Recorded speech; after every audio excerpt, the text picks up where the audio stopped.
여러분들이 주일날 예배드리러 올 때 도착하시면 가장 먼저 하시는 것이 자리에 앉으셔서 오늘 예배를 위한 내 마음을 위해 기도하는 것처럼 예배당에 들어오는 순간 세상 근심, 걱정으로 하나님을 예배하는 마음이 물들지 않도록, 오염되지 않도록 마음을 지켜내는 기도라면, 이제 여러분들이 하나님 말씀을 들을 때에 가장 먼저 또 해야 될 것은 오늘 말씀의 제목은 무엇인가, 그 제목만큼은 확인하고 들으시면 유익합니다. 왜냐하면 말씀의 제목은 여러분 설교 준비할 때 제일 먼저 하는 일이 아니라 제일 마지막에 하는 행위입니다. 말씀을 준비하고 그 말씀을 한 구절로, 한 단어로 담아낼 수 있는 표현이 무엇일까? 그러니 여러분들이 그 말씀 한 구절을, 말씀의 한 제목을 기억하시고 오늘 본문 읽으실 때 묵상하시며, 최소한 한 주간 살아갈 때 그 말씀이 생각나지는 않지만 그 제목이 생각나므로 한 가지 적용할 것이 있다면 여러분 예배의 성공자가 될 수 있습니다. 아시겠죠? 그런 의미로 여러분 오늘 말씀의 제목을 한번 따라해 주십시오.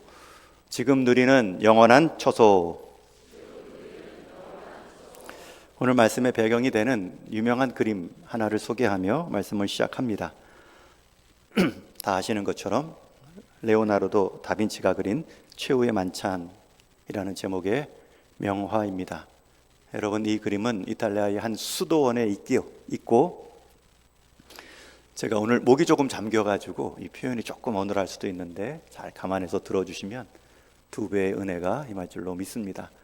제 표현도 어눌한데 여러분들 다른 마음, 다른 생각 품지 마시고, 이 그림은 지금부터 600년 전에 한 이탈리아의 수도원에, 그것도 벽화에 그려진 그림이기 때문에 이 그림은 복원한 그림입니다. 원화는 굉장히 흐릿합니다. 여러분, 이 그림의 제목 최후의 만찬, 예수님께서 십자가에 달리시기 전날 밤 6월절 만찬으로 제자들을 불러 모아 식사하는 장면이죠. 이 그림의 주인공 예수님은 정중앙 한복판에 자리 잡고 계십니다. 여기서 질문 드립니다. 여러분, 이 그림 12제자 중에 유다는 어디 있을까요? 예수님을 팔아넘길 마음을 임해 품은 유다는 몇 번째일까요? 여러분, 이 그림을 그린 다빈치가 이 사람이 유다입니다 직접 말하지는 않았지만 두 가지 이 암시하는 표현으로 볼 때 모든 화가들, 모든 학자들이 말하기를, 여러분 그림 봤을 때 왼쪽부터 5번째 사람이 유다일 것이다 말합니다. 그 이유는 그 5번째 사람의 얼굴을 잘 보십시오. 제일 어둡습니다. 어두운 얼굴로 그의 근심을, 예수님 팔아넘길 마음을 표현했다. 그것보다 더 정확한 것은 그 5번째 사람의 오른손을 보면 돈 주머니가 쥐어져 있습니다. 회개를 맡은 유다임을 알려주는 암시입니다. 여러분, 이 그림을 소개하는 이유는 이 그림이 오늘 말씀의 배경, 장소가 되기 때문입니다. 오늘 본문이 소개된 또 다른 복음서에 보면 누가복음 22장에 제자들이 예수님께 우리가 6월절 식사를 어디서 할까요? 어떻게 준비할까요? 물어볼 때 예수님이 성읍에 들어가면 물동이를 이고 가는 사람이 있다. 그를 쫓아가거라. 그리고 나서 이렇게 말씀하지요. 우리 22장 12절 말씀을 같이 읽습니다. 시작. 그리하면 그가 자리를 마련한 큰 다락방을 보이리니 거기서 준비하라 하시니, 여기서 큰 다락방이라는 표현이 오늘 본문뿐만 아니라 또 다빈치가 그린 그 만찬 마지막의 모습을 상상하는 기초가 되었습니다. 아까 그 그림의 배경을 보면 예수님 뒤로 창문이 보이는데 낮 시간입니다. 아마 해가 지지 않은 그 시간부터 모여 해가 질 때까지 만찬을 이어갔음을 알 수 있지요.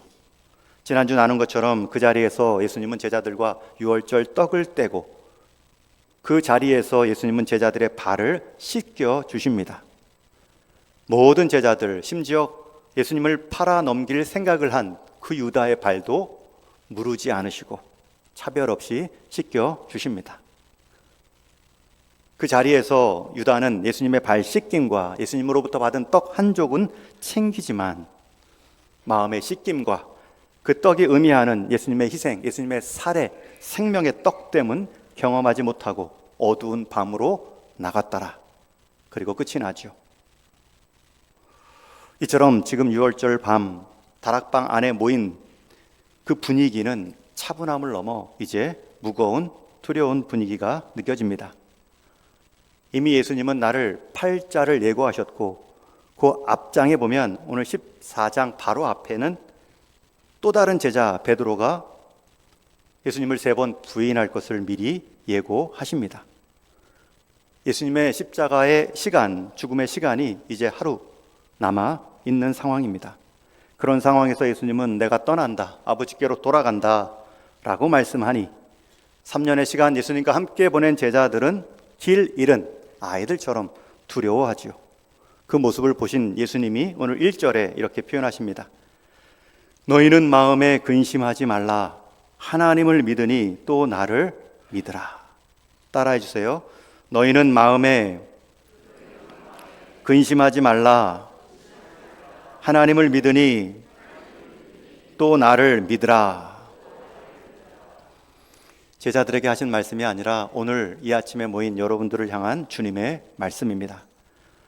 너희는 마음에 근심하지 말라. 이 말은 이미 제자들 마음에 가득한 근심이 있음을 예수님은 보셨다는 뜻입니다. 여러분, 주님은 우리를 보실 때 겉 사람으로만 보시지 않습니다. 지금 우리의 속마음도 보고 계십니다. 제자들의 근심도 이미 예수님은 보셨습니다. 예수님은 앞에서 성읍에 들어가면 물동이를 이고 가는 사람이 있다. 예수님은 다른 공간에 암도 있었고 그 사람이 큰 다락방을 마련했을 것이다. 앞으로 있을 시간적 예고도 하신 예수님께서 한 사람 속마음을 다 아십니다. 여러분, 예수님이 우리를 아십니다. 여러분이 어떠한 모습인지 상황인지 아십니다.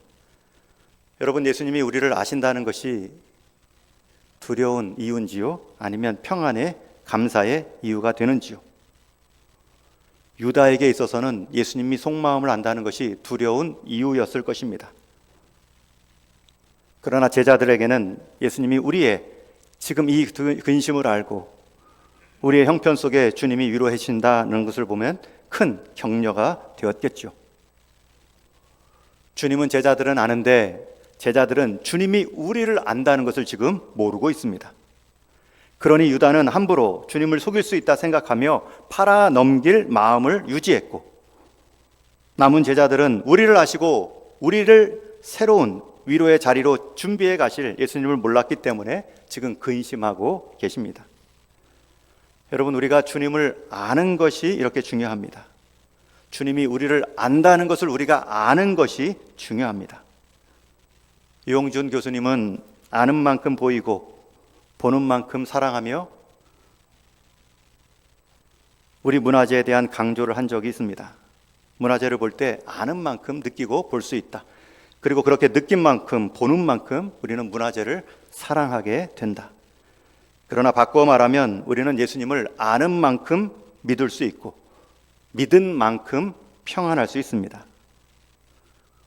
예수님은 제자들의 속마음을 아시고 근심하지 말라, 단순한 위로의 말만 전해준 것이 아니라 너희가 근심하지 않을 수 있는 이유도 내가 말해주겠다. 3절에 이렇게 말씀하십니다. 우리 3절도 같이 있습니다. 시작.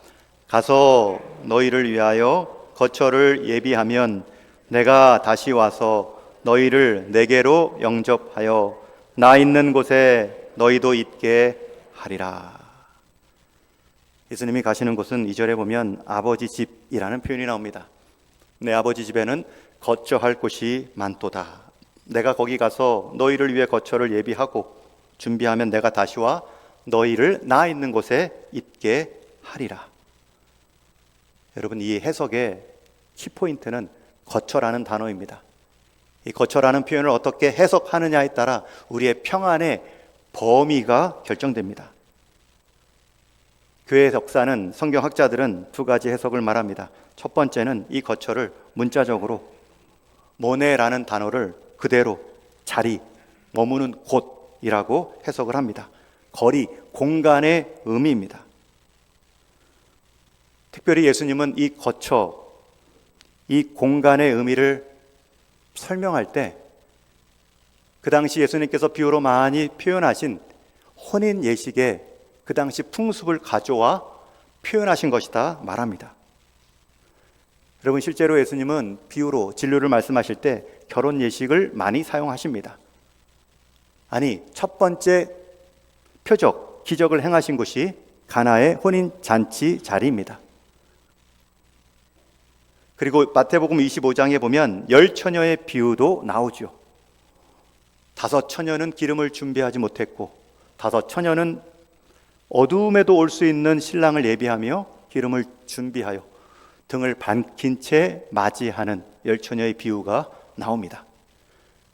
여러분, 당시 유대 사회의 결혼 풍습은 두 남녀가 약혼을 하면 이제 남자는 그 부부가 함께 살 처소를 준비하기 위해 예비 신부를 떠나 보금자리를 마련하는 시간을 갖습니다. 살림도 준비하고 거할 집도 준비하는데 분주하게 보냅니다. 그리고 어느 정도 준비가 마무리되면 그때서야 신부를 맞이하러 처가로 가죠. 여러분, 이때 중요한 것이 이 예비 신랑이 얼만큼 준비했어야 신부를 맞이할 수 있는지, 그래서 가서 신부를 맞이하러 와도 된다 허락하는 사람은 신랑의 아버지입니다. 아들이 이만큼 준비했으니 너는 가서 며느리를 데리고 와서 살만하다. 여러분, 그 마지막 평가와 날짜를 정해주는 사람은 신랑의 아버지입니다. 아버지가 뒷병이 되고 도와줬을 수도 있고 아버지가 그 시간을 보냈으니 경험을 나눴을 수도 있겠죠. 이 말은 반대로 하면 신부 측은 아무도 모릅니다. 그 신랑이 나를 언제 데려올지 모릅니다. 신부 아버지도 모릅니다. 신부도 대략은 알지만 언제, 어느 날 올지 예고 없습니다. 그러니 깨어 기다리는 수밖에 없습니다.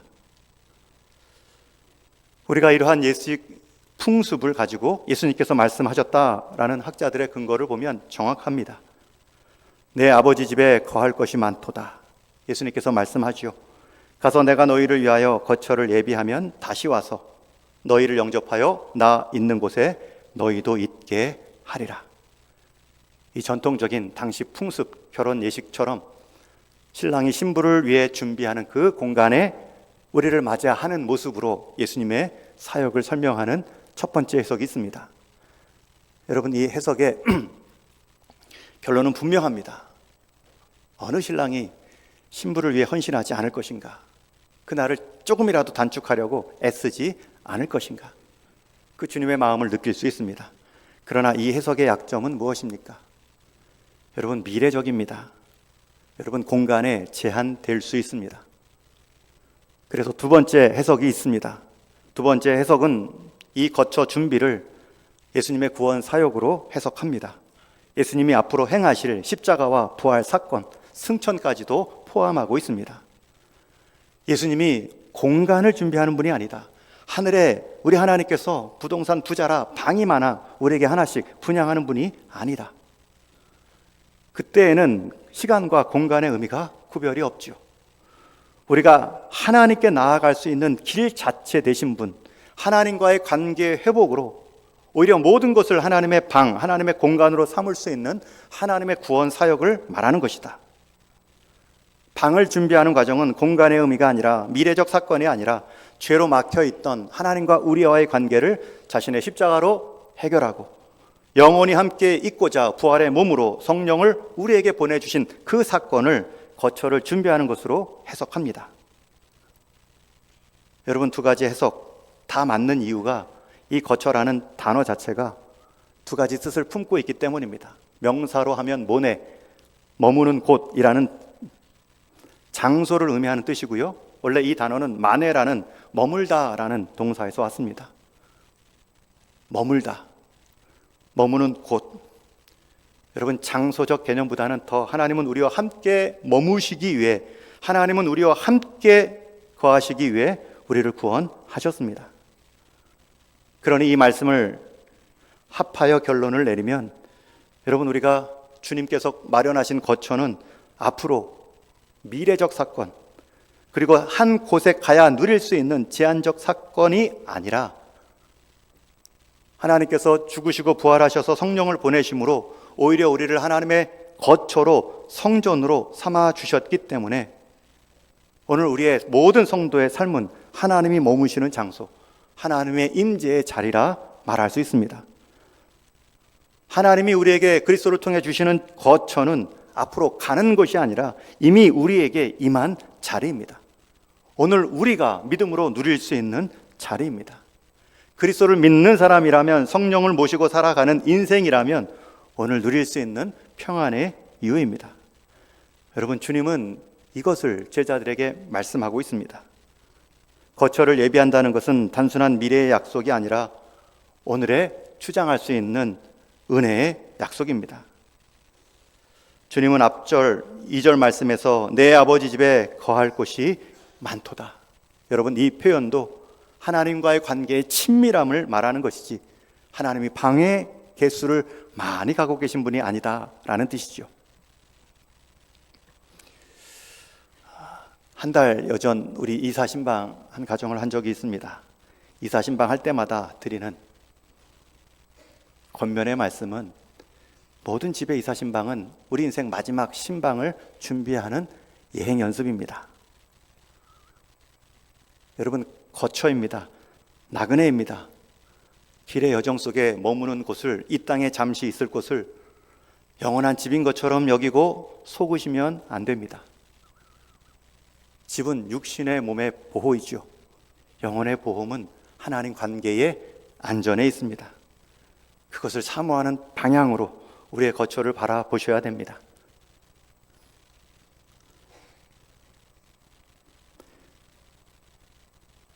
집이라는 개념, 하나님의 거처라는 개념, 공간으로만 제한하지 마시고 그 공간에서 하나님과의 관계의 풍성함을 누리는 자리인가 살핌이 필요합니다.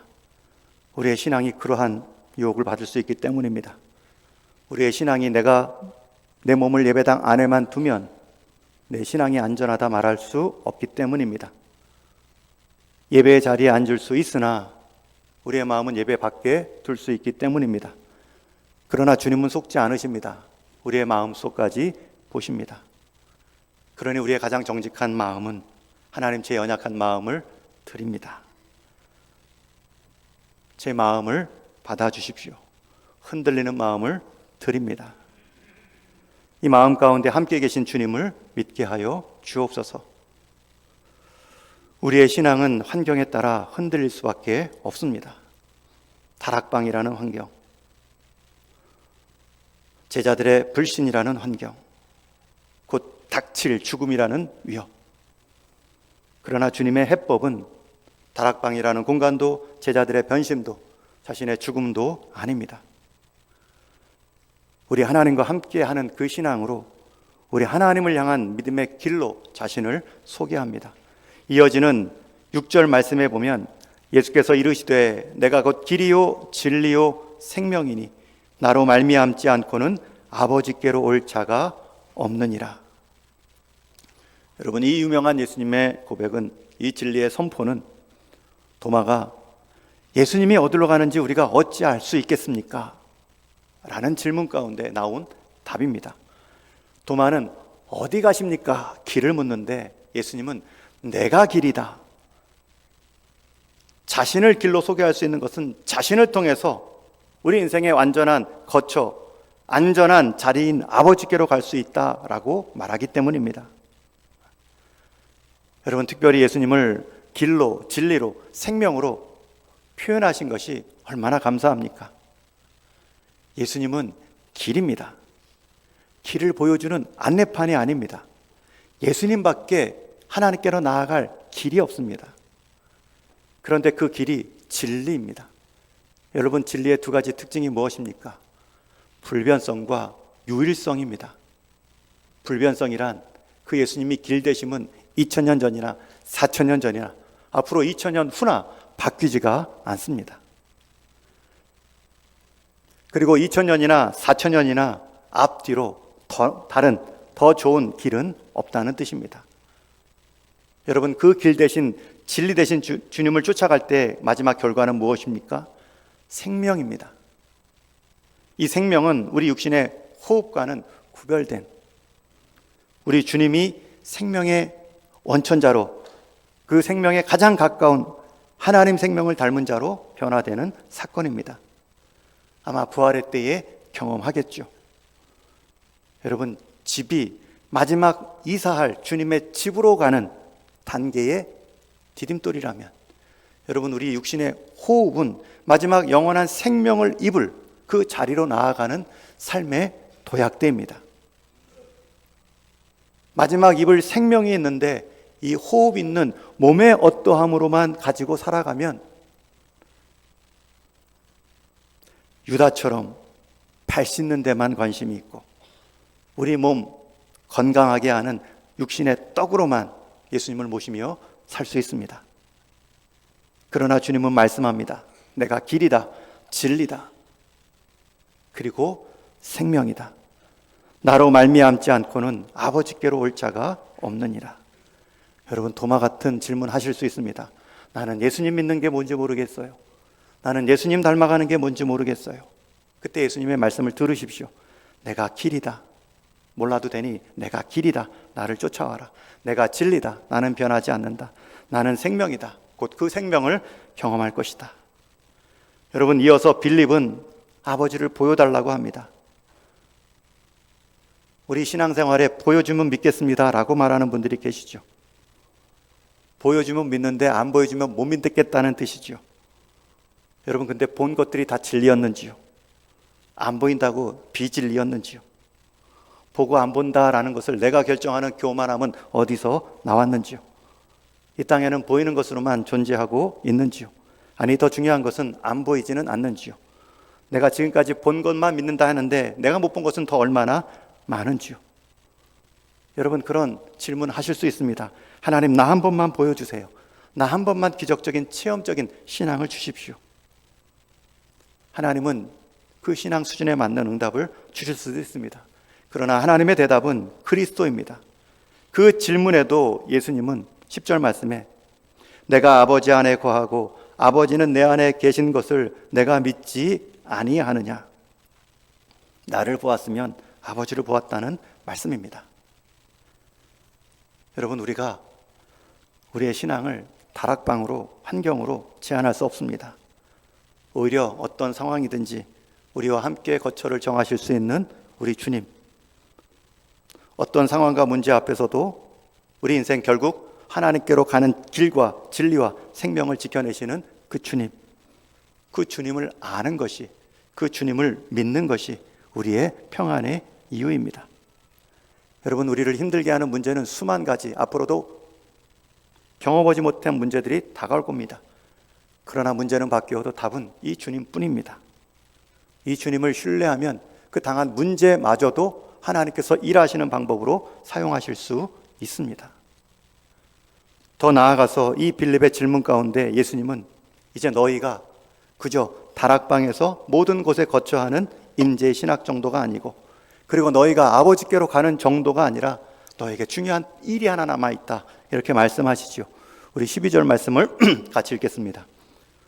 시작. 내가 진실로 진실로 너희에게 이르노니 나를 믿는 자는 내가 하는 일을 그도 할 것이요 또한 그보다 큰 일도 하리니 이는 내가 아버지께로 가미로라. 여기서 제일 중요한 표현이 큰 일이라는 단어입니다. 이거 오해하시면 안 됩니다. 예수님이 얼마나 중요하게 여기면 항상 강조할 때 표현, 진실로 진실로 너희에게 이르노니, 나를 믿는 자는, 나를 통해 아버지를 경험한 자는 내가 하는 일도 그도 할 것이요. 여러분, 여기서 말하는 예수님이 하신 일이 무엇입니까? 이어지는 말씀에 보면 13절에 아들로 말미암아 영광을 받으시게 하려 함이라. 하나님께 영광 돌리는 삶입니다. 예수님은 그것을 십자가를 통하여 우리를 구원하심으로 하나님께 영광 돌리우는 삶을 살았습니다. 여러분, 여기서 예수님은 십자가를 지실 수 있는 유일한 길이요 진리요 생명입니다. 우리도 예수님처럼 십자가를 질 수 있다는 뜻이 아니죠. 그건 예수님만이 감당할 수 있는 구원 사역입니다. 그러나 그 구원을 받은 자는 그 일뿐만 아니라 이어지는 말씀에 보면 또한 그보다 큰 일도 하리니. 여러분, 여기서 말하는 큰 이라는 단어는 헬라어 원어를 찾아보면 메이조나라는 단어로 더 큰 범위와 확장을 말하는 단어입니다. 질적으로 예수님이 하신 일을 넘어서는 상위의 사역을 말하는 것이 아니라 이미 예수님만 이룰 수 있는 그 일을, 범위를 넓히는 그 큰 일들을 너희가 감당할 수 있다. 어떻게요? 이어지는 마지막 표현에 보면 이는 내가 아버지께로 감이라. 어떻게 하냐면 내가 아버지께로 가면 너희들, 제자들을 통해 시작된 교회로 시작된 저와 여러분들이 그 구원 사역을 증거하는, 범위를 확장시키는, 믿는 자들을 세워가는 그 큰 일을 너희가 할 수 있다라는 뜻입니다. 이어지는 예수님의 그 일을 감당하는 방법은 13절, 14절 동일하게 두 번 강조합니다. 내 이름으로 무엇이든지 내게 구하면 내가 행하리라. 여러분, 이 14절만 딱 떼서 13절 앞부분만 딱 떼서 예수님의 말씀이다, 이 말씀 붙잡고 기도하고 내 이름으로 무엇이든지 구하면 그 무엇이든지에는 내 소원도 있는데 왜 그것을 구했는데 이루어지지 않습니까? 라고 말하시면 안 되죠. 문맥이 다르거든요. 예수님께서 말씀하신 것은 아들로 말미암아 영광을 받게 하려 하심이라. 하나님이 영광 받는 그 일을 구하면 응답해 주신다는 약속입니다. 예수님은 그것을 십자가로 짊어지셨고 마지막 사단의 유혹 가운데 이 잔을 내게서 옮기시옵소서라는 육신의 필요는 있었지만 주님의 영광 되는 그 십자가의 사건을 온전하게 감당할 수 있도록 아버지의 뜻을 구합니다. 하나님은 그 뜻을 이루어 드리지요. 여러분, 하나님께 영광 되는 여러분의 삶의 자리에서 우리 주님의 높여지신 구원의 사역을 이루는 그 일은 하나님이 들으십니다. 여러분들이 기도 카드에 또 한 영혼 태신자 작정하시고, 태신자라는 뜻은 우리가 품고 기도한다는 마음이지요. 우리가 품는다고 하나님께 품겨지는 것은 아니지만 우리를 먼저 구원하신 한 가지 이유가 있다면 우리를 통해 이루실 하나님의 구원의 사역이 있음을 믿고 우리는 순종할 뿐입니다. 여러분이 한 사람 이름 품고 기도하고 하나님 그 인생이 세상 있다 사라질 것에 기초한, 그래서 세상 사라질 때 함께 사라지는 인생 되지 않도록 오히려 그 세상을 지으신 하나님을 인생 기초 삼아 살아감으로 생명의 주관자 되신 하나님 앞에 서는 은혜가 있게 하여 주옵소서. 기도하시면 적으면 그건 큰 일입니다. 그 한 사람을 품는 일은 큰 일입니다. 여러분, 예수님께서는 아버지께로 감으로 오늘 말씀 15절에 보면 내가 아버지께 구하겠으니 또 다른 보혜사 성령을 너희에게 보내주시리라. 성령을 보내주심으로 예수님보다 크다 할 수 있는, 질적으로 크다는 것이 아니죠. 예수님은 육신의 몸을 입고 오셨기 때문에 공간적으로 시간적으로 제한되십니다. 공간적으로 시간적으로 알 수는 있지만 예수님이 한 몸을 갖고 동시에 두 곳에 있을 수 없습니다. 두 시간대를 함께 그 몸으로 감당할 수 없습니다. 그러나 승천하신 후에 그 몸에 부활의 몸으로 입고 가신 후에 하나님 아버지께로 간 후에는 성령을 보내셔서 그의 몸 된 우리를 통해 그 구원 사역을 증거케 하고 계십니다. 여러분, 우리가 이런 존재입니다. 여러분 인생 다락방 정도가 아니고 하나님이 어느 곳에 있든지 거처로 삼을 수 있는 인생입니다. 여러분, 그저 구원받았다, 내가 아버지께로 갈 예수님을 믿는 사람이다, 그 정도가 아닙니다. 그 예수님이 행하셨던 그 일을 증거할 수 있는, 예수님께서 우리를 통하여 증거하고 원하시는 그 일들을 우리가 이룰 수 있는 사람입니다. 그런 면에 있어서 저와 여러분들은 오늘 우리가 구원받았다라고만 해서 만족해서는 안 됩니다.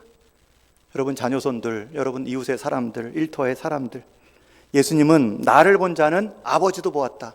여러분, 이것은 예수님의 신성도 말하는 표현이지만 예수님이 이 땅에 오신 이유를 표현해 주는 것입니다. 예수님이 이 땅의 사역을 통해 아버지를 보여주시기 위함입니다. 여러분, 세상이 교회를 보고 하나님을 보고 있는지요? 여러분, 내 주변 사람들이 나를 보면서 하나님을 기억하고 있는지요? 아, 저 사람은 하나님을 의식하는 사람이야.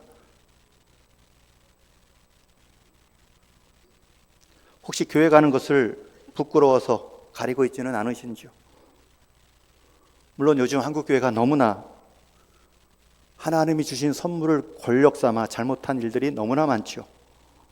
여러분, 오늘 말씀 12절도 사실 이단들이 가장 많이 표현하는 절 중에 하나입니다. 내가 하는 일을 그도 할 것이요. 교주들이 이런 말을 씁니다. 사기도 치고요. 예수님이 보인 기적을 나도 행할 수 있다.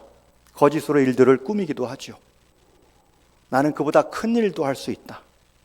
사람을 높이는 일에 있어서 가장 많이 쓰이는 또한 구절 중에 하나입니다. 그러나 우리는 다시 해야 됩니다. 우리 한국교회가 그러한 모습들 회개해야 되고요. 우리 다음 세대가 그 모습 답습하지 않도록 우리가 끊어내야 됩니다. 숫자로만 말하고 크기로만 말했다가 본질을 잃어버린 죄를 회개해야 됩니다. 다시 할 수 있고요. 그 일에 저와 여러분이 쓰임 받을 수 있기를 축원합니다. 이제 말씀을 정리합니다. 교회의 본질이 무엇인가? 여러분, 교회는 구원받은 자들의 모임이기도 하지만 구원을 증거하는 흩어지는 공동체입니다. 주님이 이루신 일은 큰 일입니다. 그리고 그 더 큰 일을 우리에게 맡겨주셨습니다. 여러분, 우리 인생 다락방 안에서 제한된 환경 가운데 싸울 인생이 아닙니다. 우리 주님은 거처를 예비하셨고 우리에게 그 거처를 성령의 임재로 모든 곳에 임재를 약속해 주셨습니다.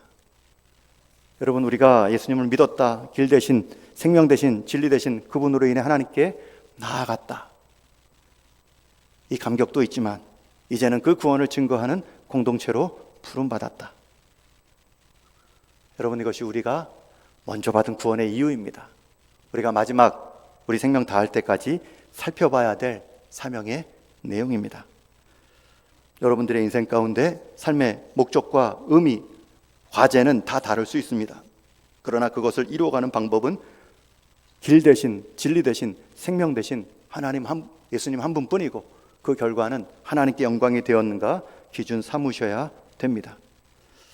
제자들은 마음이 흔들릴 때 지금 다락방에 모여 있었지만 예수님은 자신을 그들의 평안의 이유로 말씀해 주셨습니다. 오늘 이 제자들을 향한 말씀은 우리를 향한 말씀입니다. 다락방 신앙에서 모든 거처의 신앙으로, 그리고 예수님으로 인한 구원의 자리에서 예수님을 증거하는 자리로. 저와 여러분이 이 아침 그렇게 부름 받고 그렇게 쓰임 받으면 우리는 거처를 마지막 주님 앞에 설 미래의 장소가 아니라 지금부터 누릴 수 있는 영원한 초소로 사명의 자리로 여길 수 있습니다. 그러한 삶으로 우리의 인생, 육신의 삶이 쓰임 받을 수 있기를 주님의 이름으로 간절히 축원합니다.